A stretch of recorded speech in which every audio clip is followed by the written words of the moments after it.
ዋትስአፕ ኤቭሪዋን እንዴት ናችሁ? በሰከንድ ቪዲዮችን ተመልሰናል።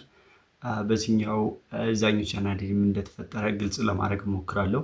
በእርግጥ ዳዝንት ማተር እና ብዙዎቻችሁም ግድ ላይ ሰጣችሁ ይችላል። ግን በባለፈው እንደነገርኳችሁ ዋናው ቪዲዮቻችን ፖስት ከማድረግ ከመጀመሪያ በፊት አልጎሪዝሙን ወደኛ ማምጣት አለብን። ስለዚህ ድጋሚ ለአንድ ለሁለት ሳምንት እንደዚህ አይነት ቪዲዮችን ቢያንስ ይህን ሳምንት አትሊስት በደንብ እንደዚህ አይነት ቪዲዮዎችን ፖስት እያደረኩ አልጎሪዝሙን ማስተካከል ስላለብን ነው።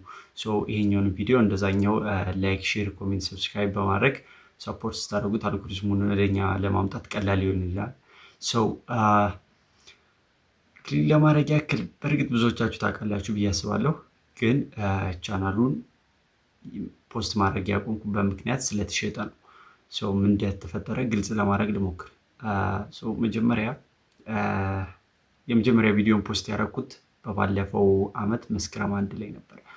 መስከረም 1 ላይ ፖስት አደረኩኝ። ዜን ከ3 ወር በኋላ ነው ራሱ ቻናል ሞኔታይዝ የሆነው። ዛት ማች አክቲቪቲ ኤክስፔክት አላደረኩም ነበር። ቢያንስ 1-2 አመት ቢፈጅብኝ ሞኔታይዝ ምናምን ብዬ ነበር። ግን በ3 ወር ውስጥ ነበር ሞኔታይዝ የሆነው ያ ቻናል። ከዛ ሞኔታይዝ ከሆነ በኋላ ዘ ፈርስት ዶላር ዲሴምበር ላይ ሰራ ማለት ነው። ዲሴምበር 2014 በፈረንጆች ማለት ነው፣ ወይም በእኛ ዓመት በባለፈው ዓመት ታህሳስ ላይ የመጀመሪያ ዶላሩን ሰራ። ኤቭሪቲንግ ስክሪንሻት ስላለ አስገባላችኋለሁ። በዛ መንገድ ነበር እየሄደ የነበረው። ከዛ ሞኔታይዝ ሆነ። ሞር ሞቲቬት ሆንኩኝ ቪዲዮን ለመስራት፣ ምክንያቱም ኤቭሪ ቪዲዮ ገንዘብ እየሰራ ነው። ከዛ እንደዛ ማድረግ ጀመርኩኝ።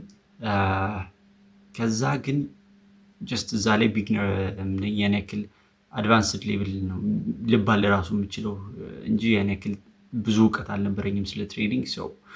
ምን መሆን ጀመረ? ጀስት ቪዲዮ ለመፖስት እያልኩ ትሬዶችን መግባት ጀመርኩኝ።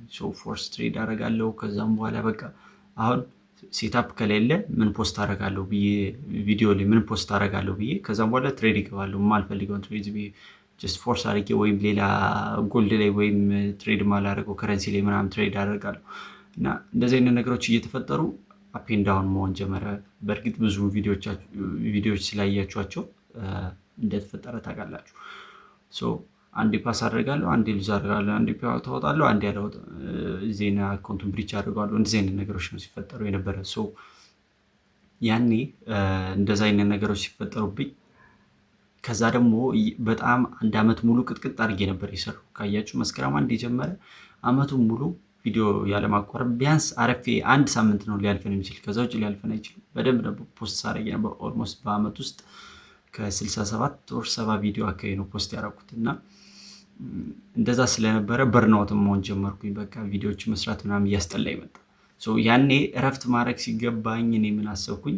ኦልሬዲ ትሬዱ በደንብ እየሰራ ነበረ። እንደምታስታውሱ በባለፈው አመት መጨረሻ አካባቢ ነሐሴ አካባቢ ላይ ኢኩቴጅን ፓስ አደረግን። 10K ፔይአውት ብዙ ወጣው። ከዛ ሌሎችም አካውንት ገዝቼ ስኬል አፕ ማድረግ ምናምን ጀመርኩ። ከዛ ምን ተፈጠረ? አካውንቱን ለመሸጥ ምናምን ዝም ብዬ ፖስት አድርጌው ነበርና የሆነ ሰው ኮንታክት አደረገኝና ልገፈው የማልችለው ብር ነው የሰጠኝ። መጀመሪያ ላይ ጀስት ኖርማል ብር ነበር 20 ሺህ ብር ምናምን እየተባባልን 15 ሺህ ምናምን እንደዛ ነበር ስንኖረ የነበረ። ከዛ ጀስት የሆነ ሰዓት ላይ መስከረም አካባቢ ላይ በዚህ ዓመት 36 ሺህ ብር ልግዛለኝ። 36 ሺህ ብር ኢግኖር ላደርግ አልችልም። ከዛ ላይ ደግሞ እንደነገርኳችሁ ብር ናውቱኛለሁ። ከዛ ደግሞ ቪዲዮ መስራት በጣም አስጠልቶኛል። ዜን ዩቲዩብ በመኖሩ ነው ደግሞ ሳይኮሎጂ ኢፌክት እየሆነ ብዬ ሳስብ ነው የቆየሁት። 36 ሺህ ብር ሲያቀርብልኝ ይሄን አካውንት ይሄን ብር ስኬል አፕ ለማድረግ እጠቀምበታለሁ። ዩቲዩብን ብፈልግ እንኳን ከአዲስ ጀምራለሁ ብዬ አስቤ ከዛ ጨረስን። በቃ ኦልሞስት 1 ሳምንት ነው የፈጀብን። እሱን ኦነርሺፕ ሰጠሁት። ከዛም በኋላ እንደዛ ሆነ። ፕራይሜሪ ኦነርሺፕ በአካል ተገናኘን፣ ብሩን ሰጠኝ። በቃ አለቀ። ላይክ ዛት ጀስት በደንብ እንኳ አእምሮ ሳላስብ ዝም ብዬ ጀስት ላይክ ዛት ተሸጠ ቻናሉ። ከዛ እንደዛ ሲፈጠር ልጁም ሲሰራበት ምናምን አይታችሁታል። ጀስት ቪው ምናምን ሊያድግለት አልቻለም ምናምን። ከዛ እኔ ቆይቼ ጥር አካባቢ ላይ ምናምን መልሼ ልግዛህ አልኩት ቻናሉን። እሱ ደግሞ ያኔ በእርግጥ መሸጥ አልፈለገም፣ ግን መግዛት የምትፈልግ ከሆነ ከሸጠልኝ በላይ ጠየቀኝ። 45 ሺህ ምናምን ማለት ጀመረ። እንደዚህ አይነት ገንዘብ ደግሞ እኔ አልነበረኝም፣ ቢኖረኝም አልከፍለውም። ከዛ እንደዛ መሆን ጀመረ ምናምን። ዜን በዚህ ሲር እንደምታውቁት ኢኩቴጅ ተዘጋ።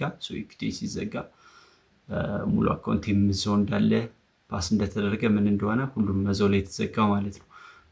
ወደ 4 ምናምን አካውንት አብሮ ዘጉብኝ።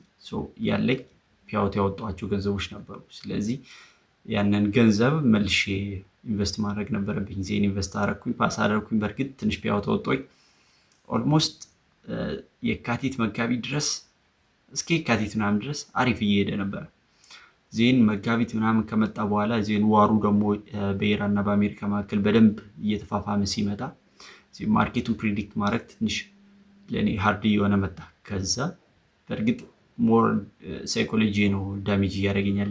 ዩቲዩብ እያለ ዩቲዩብም አለ ሌላም ነገሮችን ስለምሰራ ጀስት አትሊስት ቢዚ አድርጎኝ ይውል ነበረ። ግን ዩቲዩብ ከሌለ ሳይኖር ሲቀር ምን መፈጠር ጀመረ? ጀስት ሴታፑን ቀን ሙሉ መጠበቅ አለብኝ። ኒውዮርክ ወይም እስኪከፈት ወይም ለንደን ላይ ካላገኘሁኝ ደግሞ ኒውዮርክ ሲከፈት ወይም ለንደን ላይ ካገኘሁኝ ደግሞ ሴታፑ እስኪፈጠር ምናምን መጠበቅ አለብኝ።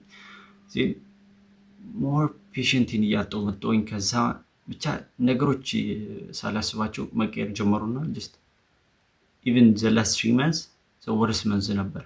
ጀስት ሁሉንም ፒያውቴን ሉዝ አደረኩኝ፣ ሁሉንም አካውንቴን ሉዝ አደረኩኝ፣ ሁሉም ነገር ተፈጠረ። በእርግጥ መልሼ ካምባክ ማድረግ ያን ያክል ቀላል ሆኖ አይደለም። ግን ጀስት አሁን ካምባክ ማድረግ ከሆነ ድጋሚ የማበላሸው ነገሮችን ድጋሚ እንደገና አድርጌ ከማበላሻቸው ለምን ዩቲዩብ ጀምሬ እንደገና አሪፍ አድርጌ መልሼ አልቀጥለው ምናምን ብዬ ያሰብኩኝ። በእርግጥ እጀምራለሁ እያልኩ ሙሉ አመቱን ስል ነበር። ዜን የሆነ ምክንያት እፈጥራለሁ ወይ የሆነ ኤክስኪውዝ አመጣለሁ፣ እተዋለሁ፣ ያስጠላኛል ምናምን። እንደገና ለመጀመር በጣም አስጠላኝ። እንደዛ ነው የተፈጠረው። ስለዚህ አሁን ይሄን 3 ወር ሁሉንም ነገር ዜሮ ሆንኩኝ። ምንም ገንዘብ የለኝም፣ ምንም አካውንት የለኝም፣ ምንም ነገር የለኝም። ፒያውቴ እያለ ራሱ የገዟቸው ብዙ እቃዎችን ሸጥኳቸው ለገንዘብ ብዬ። ዜን ያንን አመጣዋለሁ ብሎ አደርገዋለሁ። እንደዛ እያለ መቀጠል ጀመረ። አሁን እንደዛ እየተፈጠረ ሲሄድ ምን ሆነ ደግሞ ጀስት ፕላኔን አልጠብቅም። በቃ ሪቬንጅ ትሬድ አደርጋለሁ ወይ የሆነ ነገር ወይ በቃ አንድ ቢግዊን ለመያዝ ነው የምሞክረው ምናምን። እንደዚህ አይነት ነገር ሲፈጠር ማላስተካክለው ከሆነ አይመጣውም። ብዙ አመት የደከምኩበት ነገር ሊፈርስ ስለሆነ፣ ስለዚህ ድጋሜ ዩቲዩብ የምመለስ ከሆነ ሞር ፎከስ ማድረግ እችላለሁ። ሞር ፍሪ ታይም አይኖረኝም። ስለዚህ ቢዚ ስለመሆን በደንብ አስቤ መስራት እችላለሁ። ከዛ ደግሞ ብዙ ነገሮችን ማስተካከል እችላለሁ ብዬ ስላሰብኩኝ ዩቲዩብን ለመጀመር እንደገና ሞቲቬሽኑ ኖረኝ ማለት ነው። ይህን ቻናል እንደገና ገዘውኝና ልጁ አሁንም ድጋሚ በዛንኛው ቻናል ለመመለስ ሞክሬ ነበረ። ግን ሊሸጥልኝ ፍላጎት የለውም። ማለት የሚጠራው ገንዘብ ብዙ ነው፣ 50 ሺህ ብር ምናምን እያለ ነው። 50 ሺህ ብር ደግሞ ኦልሬዲ ኮፒራይት ስትራይክ አስደርጎበታል። ብዙ እንትኑ ሌፍት አድርጓል። ከዛ ደግሞ አልጎሪዝሙን አበላሽቶታል። ስለዚህ እንደዛ ለሆነ ቻናል ከሸጥኩለት በላይ ሊገዛው አልችልም። ስለዚህ ይሄኛውን ቻናል በርከሽ ስላገኘኝ ይሄኛውን ገዛሁት ማለት ነው። የተፈጠረው ነገር ይሄ ነው። ግልጽ ነው ብዬ አስባለሁ። በቀጣይ ደግሞ ድጋሚ አረብ እንገናኛለን ብዬ አስባለሁ። ቪዲዮን ሰፖርት አድርጉት። ለአልጎሪዝሙ ጀስት ቁጭ ብዬ ወሬ ነው ሰው ላይ ቆየኝ። አይ ኖ ኢትስ ቦሪንግ፣ ግን በአሪፍ ቪዲዮዎች በቅርቡ መልሳለሁ። ሲ ዩ ቴንክ ዩ